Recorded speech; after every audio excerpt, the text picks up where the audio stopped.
welcome to Anne's Family Recipe. Today I'm preparing a steakhouse-inspired 4th of July dinner, including a perfectly cooked New York strip steak, a loaded baked potato salad, and a bite-sized caprese salad.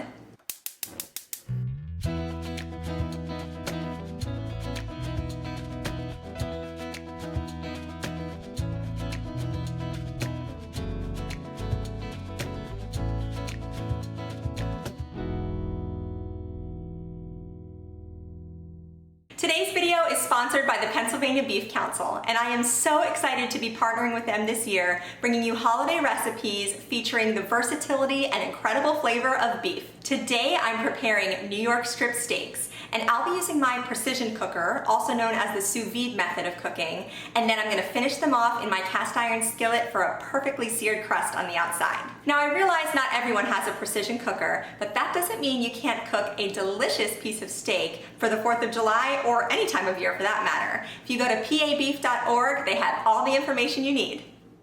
If you visit the cooking tab on pabeef.org, you can find a variety of methods for preparing beef depending on the cut you choose and or the tools you have in your kitchen. When you go to the grocery store and see a type of beef you've never had or beef on sale, but you aren't sure how to prepare it, pabeef.org is a fantastic resource for cooking methods and recipes. For example, today I'm cooking strip steak, and this page gives you lots of information about that cut of beef, along with recommended cooking methods, nutritional information, and even other cuts of beef you might like, knowing that you like the strip steak too. Super helpful.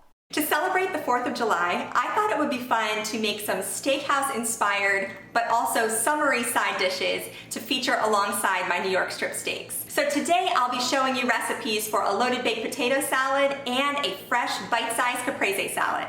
Let's get started. Before we get to those delicious New York strip steaks, I'm going to start with my potato salad because that needs to sit in the refrigerator for a few hours before we eat it. So I have about 1.5 pounds of these baby potatoes. I was hoping to find purple potatoes too, so I could have patriotic red, white, and blue potatoes for the 4th of July, but these were all I could find. However, they were so tasty. They didn't fall apart and they had this really creamy texture. So I just filled a pot with cold water, put the potatoes in and brought it to a boil, and they only took about 10 to 12 minutes to cook until they were fork tender. Then I drained them and put them in a large mixing bowl.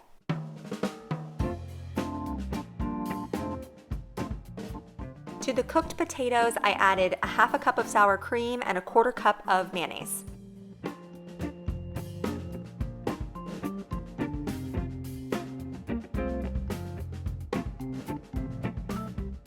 Next, I chopped up about 6 green onions, and I reserved a handful to use as a garnish at the end, but the rest I tossed in with the potatoes. And here I was hoping to use chives, but they were not looking so hot at my grocery store, so I just stuck with the green onions and they had great flavor. Also, I used my kitchen scissors to chop up 6 pieces of cooked bacon, and I set aside a bit of that to use as a garnish as well.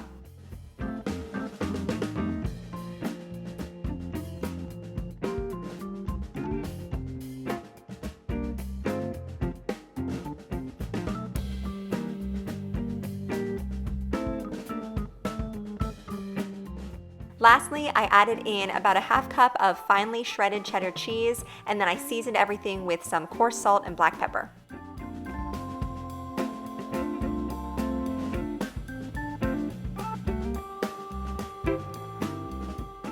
I stirred everything together to combine, covered it in plastic wrap, and popped it in the fridge until dinner time.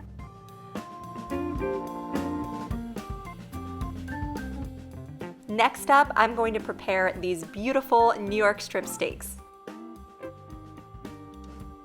I start by placing each steak into its own freezer-safe zip-top bag. And then I washed my hands in hot soapy water. Always be sure to do this before and after handling raw meat. I seasoned each steak with just a splash of olive oil and then lots of coarse salt and black pepper.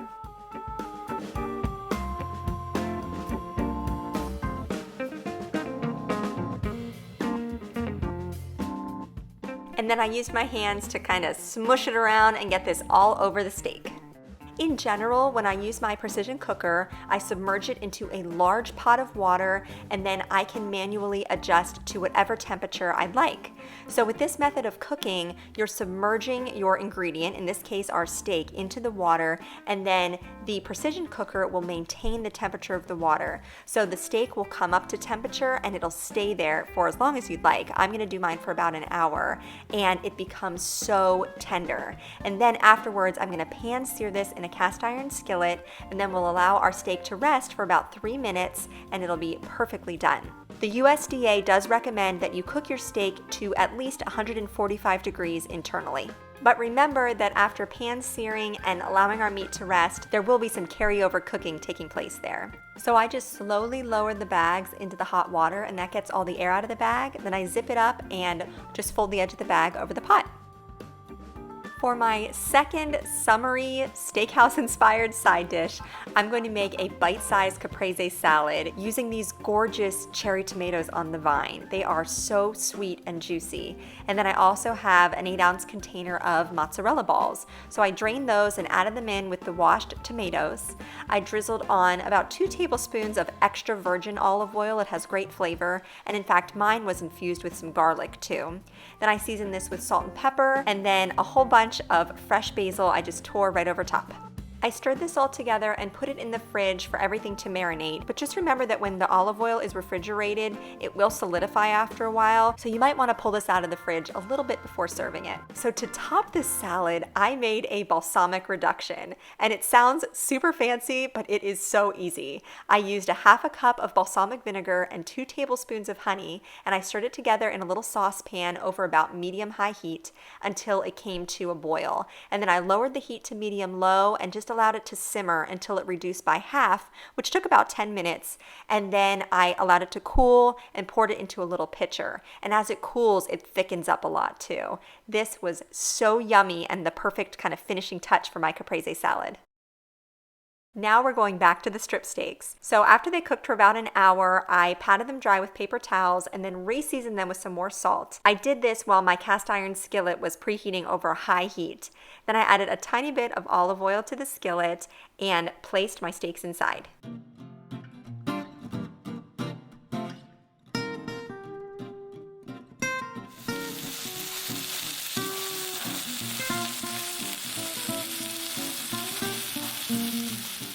When they had finished cooking for just a couple minutes on each side, I removed them to a plate, topped them with a pat of salted butter, and then lightly tented them in foil for the meat to rest. And as I mentioned before, I was going by the USDA recommendation of cooking my steak at least to an internal temperature of 145 degrees.